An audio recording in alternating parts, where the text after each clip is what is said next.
Қазіргі кезде жалпы дамыған мемлекеттердің назары холистикалық медицинаға ауып отыр.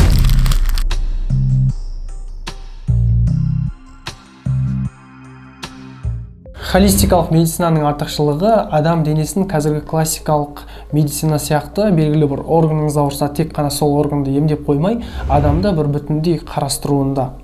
Және сыртқы ортаға деген адамның бейімделуін зерттеуінде қазір толық зерттелмеген, бірақ зерттеу жүргізіліп жатыр. Сонымен бірге сауықтыру және оңалтуда альтернативті методтарды пайдалана отырып емдеуінде болып отыр артықшылығы. Холистикалық медицинаның жүйесі бойынша жалпы адамның бойындағы алмасу, яғни материалдық, информациялық және энергетикалық алмасу деп үш топқа бөліп қарастырады.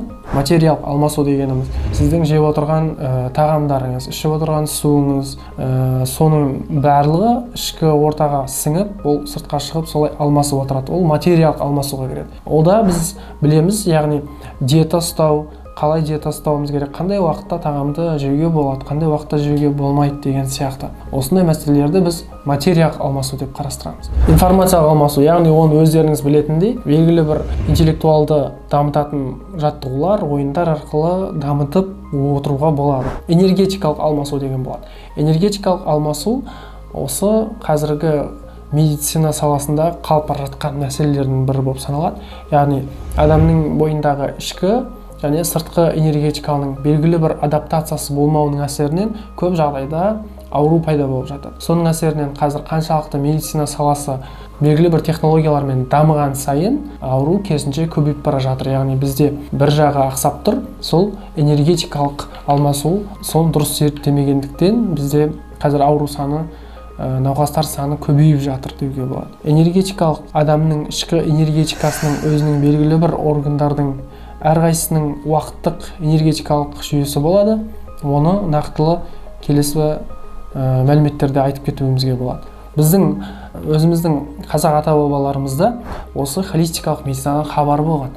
Яғни белгілі бір емдеу жүйелерінде тамыр ұстау арқылы нақтылы қай жерде ағзада бүкіл ағзаны бір орган деп, бір мүше деп қарап, соны тамыр ұстау арқылы нақтылы диагнозын қойып, одан кейін барып лечениесін жасаған. Яғни адамның психологиясында өзгеріс болып жатыр ма? Осы үш материалдық, информациялық, энергетикалық алмасулардың біреуінде қайсысына нақты өзгеріс болып жатқанын анықтап, одан кейін барып емдеу шараларын жүргізген.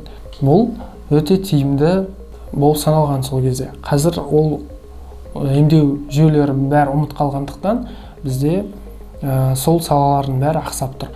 Өзіміздің бұрыннан келе жатқан қазақи медицинада да адамның денсаулығын жан саулығы, тән саулығы деп бөліп қарастырған. Адамның жан саудың тән сау деген сияқты белгілі бір өздерінің мақалдарын қалдырып отырған. Денсаулық осы жан мен тәннің саулығы. Яғни жаныңыз тек қана тәніңіз ғана сау болып, жаныңызда өзгерістер, ожданыңызда немесе сондай өзгерістер болып жататын болса, ол кейіннен белгілі бір стресстік жағдайлар деген сияқты олардың бәрі бір белгілі бір ауруға, тәніңізді ауруға алып келетін нақты дәлелденген. Біздің осы қазақ медицинада да адамның денсаулығын деміне байланысты деп атаған. Демнің дұрыс болу үшін 6 нәрсе керек деп қарастырған. Яғни таза ауа, жақсы көңіл күй, дұрыс тамақтану, уақытылы ұйықтау, өкпе реніштің болмауы және динамикалық жаттығулар, яғни қозғалыс керек деген. Осы біздің қазақи ата-бабамыздан келе жатқан 6 демнің дұрыс болуы үшін негізгі қағидасы. Қазіргі кезде осының өзін дұрыс қолданбай, қолдана алмай жатқанымыз бар.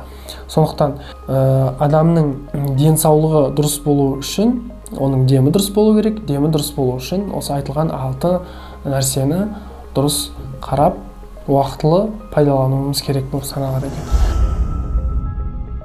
Яғни құрметті достар, қазіргі технология, техника дамыған сайын адамның денсаулығы керісінше бір жақсарып бара жатқан жоқ.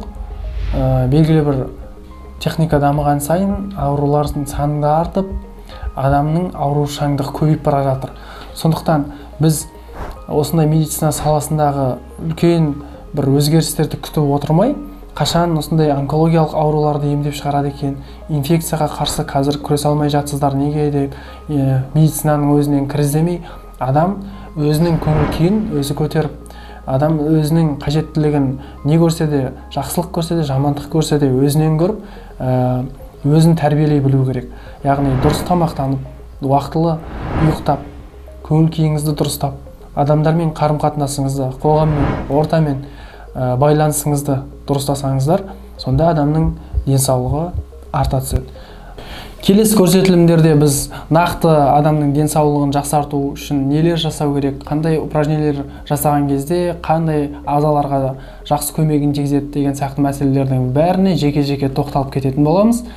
Ал қазір сіздер қалай ойлайсыздар? Жалпы адамның ішкі жан дүниесі мен сыртқы, осы жан мен тән дейді ғой, соның үйлесімділігі, сыртқы ортамен үйлесімділігі қалай болып жатыр? Адамдар бір-біріне деген көзқарасы, ішкі ниеттері қандай? Не үшін аурулар саны техника дамыған сайын көбейіп жатыр? Осы мәселелерді қалай ойлайсыздар? Төмендегі комментарий ретінде төменге барлығыңыз жазып кетсеңіздер болады. Әрқайсыңыз жеке ойларыңызды, сұрақтарыңыз болса қойсаңыздар. Келесі шығарылымдарда кездескенше сау саламатта болыңыздар. Лайк басып, комментарий жазып, өз ойларыңызды білдіріп кетіңіздер.